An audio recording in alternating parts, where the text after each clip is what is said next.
ایک بزرگ تھے پیر سید فیض الحسن شاہ صاحب آلو مہار شریف والے، بڑے قابل تھے، عالم تھے، درویش تھے۔ اگر آپ موبائل چھوڑ کے میری بات پہ توجہ کریں تو مجھے زیادہ خوشی ہوگی، اللہ تعالیٰ خیر کرے۔ یہ ویسے جس نے بنائے تھے اس نے لکھا نہیں تھا کہ ہر وقت ہاتھ میں ہی رکھنا، یہ اس نے نہیں کہا تھا۔ یہ ایجاد کرنے والے نے تھوڑی کہا تھا کہ یہ میں نے اس لیے بنایا کہ اس کو ہاتھ میں رکھنا، ہاتھ میں تسبیح رکھا کرے، یہ جیب میں رکھنے کے لیے، جب بجے تو باہر نکالے، مہربانی فرمائیں، اللہ کو جزائے خیر عطا فرمائے۔ اب تو نا جی ایک دوست ایک دن بڑا دور کا سفر کر کے آئے اور انہوں نے کئی دفعہ مجھے یہ باور بھی کرایا کہ میں بڑی دور سے آیا ہوں۔ باور بھی کراتے ہیں تو پیار سے بتاتے ہیں، بتایا میں بڑی دور سے آیا ہوں، لیکن ہر 1.5 منٹ کے بعد جیب سے موبائل نکال لیتے۔ تو میں انہوں نے آخیا میں کہ یہ زیارت کرنی سا جے گھر ہی کر لینی سی، تو نہ لمبا سفر کرنے کی کیا ضرورت، آپ تو میری زیارت کرنے آئے تھے بقول آپ کے، حالانکہ وہ زیارت والا یہاں رٹا بھی کوئی نہیں، لیکن موج ہے نا لوگوں کی، اللہ آپ کو جزائے خیر عطا فرمائے۔ آج تو مجھے شفیق صاحب نے کہا تھا کہ آپ نے لائیو تقریر کرنی ہے لوگوں کے بیچ بیٹھ کے، مجھے کیا پتا تھا کہ وہاں بھی ریکارڈنگ کرانے جانا ہے۔ آپ مہربانی کریں، آج تو آمنے سامنے بیٹھے ہیں نا جی، اللہ تعالیٰ آپ کو جزائے خیر عطا فرمائے۔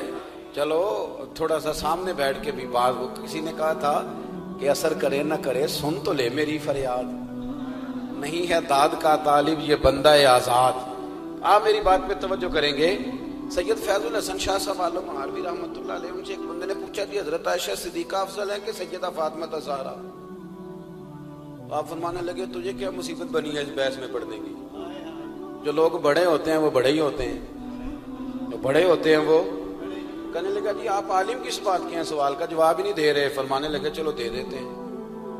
حضرت پیر صاحب فرمانے لگے کہ عائشہ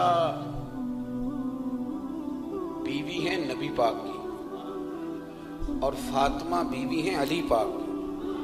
فرمانے لگے یہ جو علی کی بیوی ہیں یہ نبی کی بیوی سے افضل نہیں ہو سکتی۔ اور پھر فرمانے لگے کہ فاطمہ بیٹی ہیں نبی پاک کی اور عائشہ بیٹی ہیں ابو بکر صدیق کی۔ تو فرمانے لگے ابو بکر کی بیٹی کبھی بھی نبی پاک کی بیٹی سے افضل نہیں ہو سکتی۔ وہ بندہ کہتا ہے پیر صاحب نتیجہ کی یہ، فرمان لگے گھر جا کے کڈی میں گل دس چڑی ہے نتیجہ۔ بھئی بڑے لوگ بڑے ہوتے ہیں، بڑے لوگ بڑے ہوتے ہیں، تو آپ بڑوں کے کو تولنے کیوں لگ گئے؟ آپ رشک دیکھیں کتنا ہے، وہ آپس میں رشک کر رہے ہیں، تم کہتے ہیں لڑائیاں کرتے تھے، وہ تو رشک کر رہے ہیں میرے بھائی، رشک۔ دیکھیں نا میرا دل کر رہا ہے آپ کو ایک خاص بات بھی عرض کروں۔ حضرت القول البدیع میں نا امام سخاوی نے لکھا ہے، ان کا ذرا آپس میں رشک دیکھیں کتنا ہے، حسد نہیں رشک۔ یہاں تو پیروں کی کرامتوں پر بھی پوری جناب وہ لڑائی چلتی ہے، پوری لڑائی کہ میرے پیر صاحب کی زیادہ ہے، وہ کہتا میرے پیر صاحب کی زیادہ ہے۔ وہ خدا کا خوف کریں، پیر کی کرامت نہیں ہوتی، پیر کی استقامت ہوتی ہے، سنت شریعت پر پابندی ہوتی ہے، وہ جتنی زیادہ پابندی کرے اتنا زیادہ باعث سے کرامت ہے۔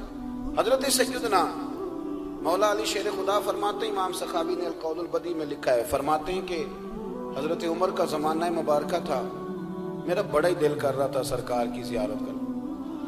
حضور کے وصال کو کافی سال بیت گئے، دل بڑا پریشان تھا، میں درود شریف پڑھتا پڑھتا سو گیا۔ میں نے خواب دیکھی کہ اللہ کے محبوب فجر کی جماعت کرا رہے ہیں، چر ہویا مینوں ترلے لیندیاں کدی موڑ میرے ول واگاں، جے خواب میری وچ ایک وار جے آویں میں ساری عمر نہ جاگاں۔